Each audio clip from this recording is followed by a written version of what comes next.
Josh Allen. I love this. Great. I love this for Josh Allen and the Bills. All right.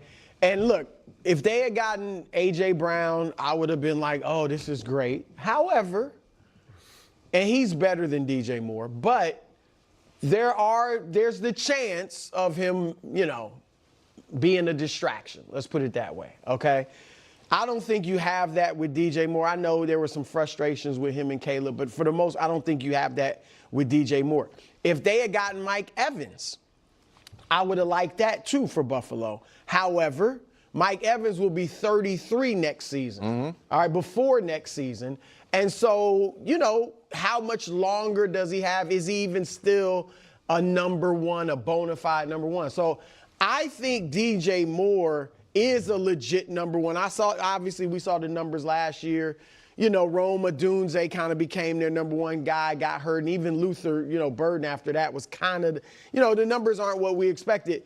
But DJ Moore, I think, is a bona fide number one talent. In Carolina, he had 3 1,000-yard receiving years with Teddy Bridgewater, I think Kyle Allen, and Darnold before the resurrection as his quarterbacks, as his main quarterbacks. Cam was hurt one year, in and out and all that. So I think he's a legitimate number one. I'm not saying he's top 5 or anything, but legitimate number one. I think he's a professional. He's locked up through 2029 at like $24 million a year. So you're not going to pay a ton. He has experience with Joe Brady, having been in Carolina. Brady was his offensive coordinator for a couple years. He had big numbers there, even though he didn't have, as I said, great quarterbacks. So I just think this is great for them. And this is because he's not a guy that's going to draw a lot of attention to himself. I just think it's perfect for them. I think it's solid. I think it's a solid move for the Bills. Like a B. Yeah, here's what You agree he's a legit number one? So I think he is an average number one. Like that, if we lined up all the number one receivers in the league, I think he's right, around 15th. Like an average number one receiver, which they did not have. Right. And so that is, it's not that he's an average receiver. Yeah. He's an average amongst teams' number ones, and they needed it. And your point about his career, it's really odd where his production seems to be inversely correlated to how good his quarterback is. Interesting. His best year by far was with Fields. He had 1,300 yards with Justin Fields and his second most productive year, I think, was the Kyle Allen year, a year where the 18 yards a catch. And so he seems to be a guy that at least throughout his career, underwhelming quarterbacks, if they're like, man, lock on to him, he will go and be productive.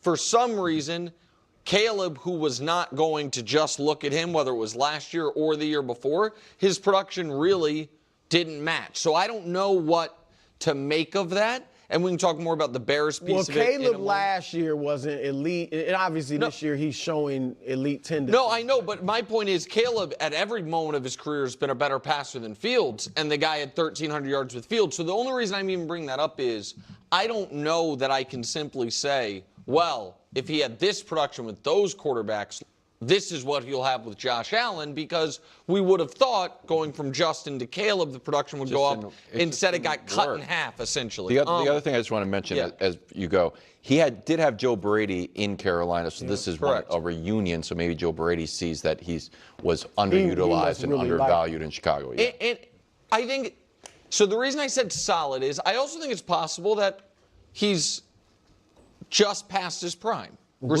Really? Receivers weird. He'll be 29. He'll be 29 this offseason.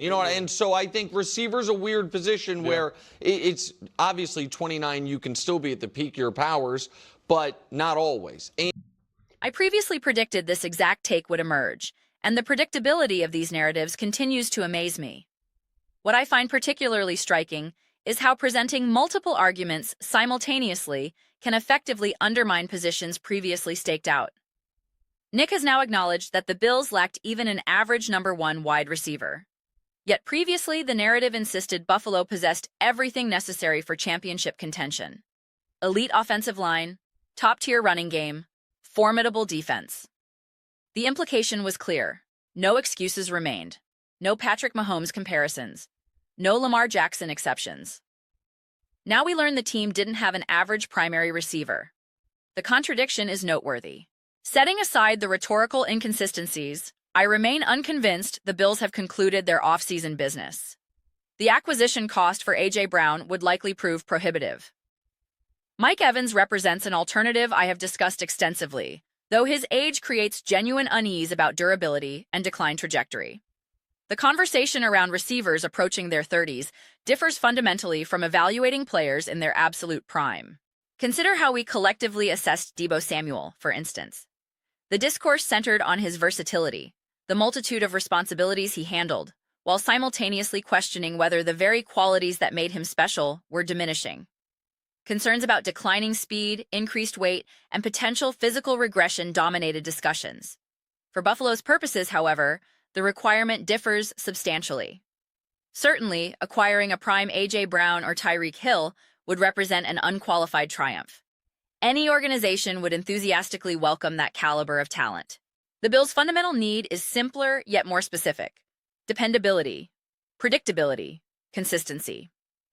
The ideal scenario would involve adding a Puka Nacua or Justin Jefferson type, a player delivering 1,400 yards and double-digit touchdowns with regularity, but the immediate necessity is eliminating liabilities from the receiving core. Last season's playoff defeat exposed this vulnerability painfully. I went to considerable lengths highlighting those very liabilities during the most critical drive. In the season's defining moment, Josh Allen targeted receivers well past their prime, asking one to execute an extraordinary catch on the most consequential throw. The situation defied logical roster construction. This explains my skepticism regarding Mike Evans as a solution. Dependability is the operative concept.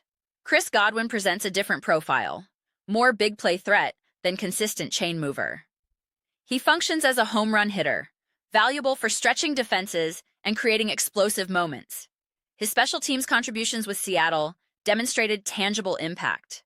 But Buffalo's offense requires foundational reliability first. I genuinely disregard what DJ Moore accomplished alongside Caleb Williams or Justin Fields. The calculus changes entirely with Josh Allen as quarterback. Because Josh Allen is the NFL's best quarterback, I care minimally about Moore's previous statistical output. Yes, Chicago's passing game demonstrated inconsistency. Caleb Williams experienced predictable rookie growing pains. Those factors hold limited relevance when projecting Moore's integration with Allen. The synergy between Allen and Moore should materialize rapidly. Provide Josh Allen a receiver even remotely approaching his prime with legitimate veteran experience, and synchronization follows naturally. Again, acquiring a Puka Nacua caliber talent would enable special offensive magic. But this move isn't about magic. It's about stability. It's about eliminating the reliability deficit that plagued Buffalo's offense. The absence of dependable targets constituted a major problem, perhaps the major problem. This acquisition directly addresses that deficiency. The financial terms add another dimension. Securing Moore at his current compensation relative to escalating receiver market rates creates potential flexibility. This prompts speculation about additional moves.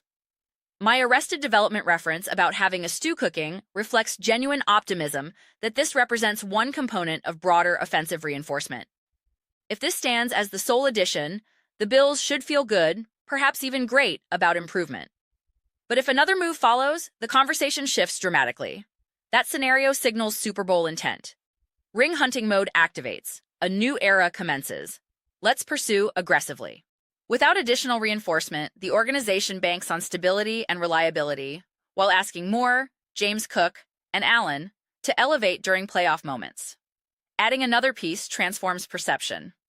Opponents would genuinely dread facing this offense. The Rams generate that energy currently.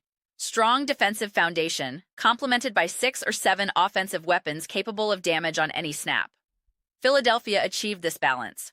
Kansas City demonstrated this formula repeatedly. Buffalo has uniquely lacked an actual home run hitter throughout Allen's tenure. Compare their situation to virtually every other contender. Derrick Henry in Baltimore, A.J. Brown in Philadelphia, Saquon Barkley with the Giants, Tyreek Hill in Miami, Travis Kelce historically in Kansas City, Jamar Chase in Cincinnati. I'm not placing prime Diggs in that category. The 49ers deployed multiple such weapons simultaneously. Buffalo hasn't approached that offensive infrastructure. Even the brief Diggs-Brady collaboration deserves examination. Brady assumed coordinating responsibilities during the 2023 season, and Diggs departed before 2024. Their overlap measured approximately half a season. Meaningful continuity never materialized. Now Allen operates in his prime with established coaching, no longer developing fundamentally as a quarterback. The timing aligns for genuine offensive evolution. Collins suggests Buffalo's offseason concludes here, redirecting draft resources toward defensive reinforcement. That projection requires salary cap analysis and assessment of remaining flexibility. Veteran receivers remain available: Mike Evans, Chris Godwin, Keenan Allen, though contract expectations remain uncertain. The landscape includes potential trade candidates and draft prospects. What matters fundamentally is forward progress. March acquisitions positioning your team better than yesterday's version constitute genuine victories. This doesn't imply completion. The journey continues through the draft, additional free agency waves, and potential in-season trades. The Rams added Odell Beckham and Von Miller mid-season during their championship run. The Seahawks acquired Godwin. The Bills previously added Amari Cooper with disappointing results. Past outcomes don't determine future possibilities. I feel encouraged because Buffalo improved today relative to yesterday's roster. Sometimes that represents the extent of reasonable expectation. The trajectory points upward. I'm genuinely interested in your assessment of this move. Does it represent good, great, awesome, or spectacular improvement? How will this acquisition impact Josh Allen specifically and the Buffalo offense generally? Share your perspectives in the comments. I read every response, regardless of whether alignment exists with my analysis.